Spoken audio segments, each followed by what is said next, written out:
கர்த்தருடைய பரிசுத்தமான நாம மகிமைப்படுவதாக. ஆசீர்வாதமான ஒரு நல்ல காலவெளியிலேயும் அனுதின மன்னா என்கிற வேத தியானத்தினால் உங்களை சந்திப்பதில் மிகுந்த சந்தோஷம். இந்த நாள் ஜூலை மாதம் 16ஆம் தேதி செவ்வாய்க்கிழமை காலவேளை. இந்த காலவேளையிலேயே வேத வசனத்தை நாம் தியானிக்கலாம். யாத்திராகமம் 26ஆம் அதிகாரம் அதனுடைய 6வது வசனம். 50 பொன் கொக்கிகளையும் பண்ணி 3 திரைகளை ஒன்றோடு ஒன்று அதன் கொக்கிகளால் இணைத்து விடுவாயாக, அப்பொழுது அது ஒரே வாசஸ்தலமாகும்.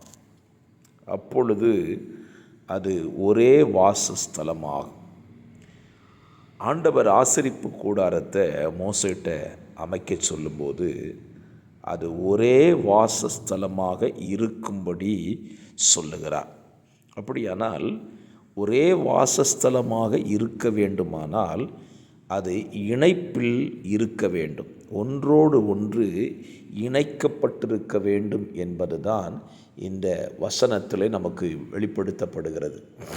ஆசரிப்பு கூடாரத்தில் செய்யப்பட்டதான 3 திரைகள், தொங்கு திரைகள், இது எல்லாமே ஒன்றோடு ஒன்று இணைக்கப்படுவதற்கு காதுகளும் கொக்கிகளும் பண்ணப்பட்டதாம். இந்த காதுகளில் அந்த கொக்கியை இணைத்தும் பொழுது அது ஒரே வாசஸ்தலமாக மாறுகிறது. இன்றைக்கும் தேவன் தம்முடைய பிள்ளைகளை ஒரே வாசஸ்தலமாக தான் பார்க்க விரும்புகிறார்.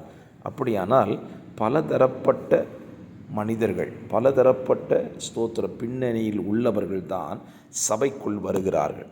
அப்படி வருகிறவர்கள் ஒருவருக்கு ஒருவர் இணைப்பை ஏற்படுத்தி கொள்ளும்படியாக ஒருவர் காதுகளை உடையவர்களாகவும் மற்றொருவர்கள் கொக்கிகளை உடையவர்களாகவும் மாறி தங்களுக்குள்ளே இணைப்பை ஏற்படுத்த வேண்டும் என்று சொல்லுகிறார்.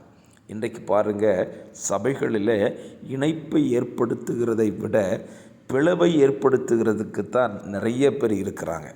அப்போஸ்தலனாகிய பவுல் கொரிந்து சபைக்கு சொல்லும் பொழுது சொல்லுகிறார், உங்களுக்குள்ளே ஏன் பிரிவினை உண்டாயிருக்கிறது? நான் அப்போலோவை சேர்ந்தவன், பிலிப்பு ஸ்தோத்திரம் இயேசுவை சேர்ந்தவன், பேதுருவை சேர்ந்தவன், ஏன் உங்களுக்குள்ளே பிரிவினை? ஸ்தோத்திரம். அருமையான கர்த்தருடைய பிள்ளைகளே, நீங்களும் நானும் ஆராதிக்கிற திருச்சபையில் நமக்குள் பிரிவினை அல்ல, ஒரே வாசஸ்தலமாக நாம் இருக்க வேண்டும். நாம் ஒருவருக்கு ஒருவர் இணைப்பை ஏற்படுத்தி கொள்ளுகிறவர்களாக இருந்தால் தான் ஒரே வாசஸ்தலமாக இருக்க முடியும்.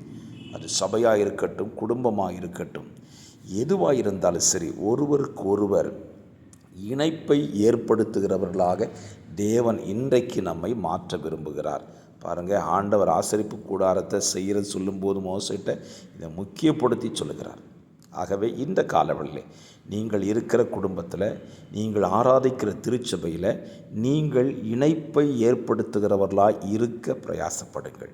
பரிசுத்த பிதாவே, இந்த வார்த்தையின்படி உடைய பிள்ளைகளை மாற்றிவிட ஜெபிக்கிறேன். இயேசுவின் நாமத்தில் பிதாவே, ஆமென்.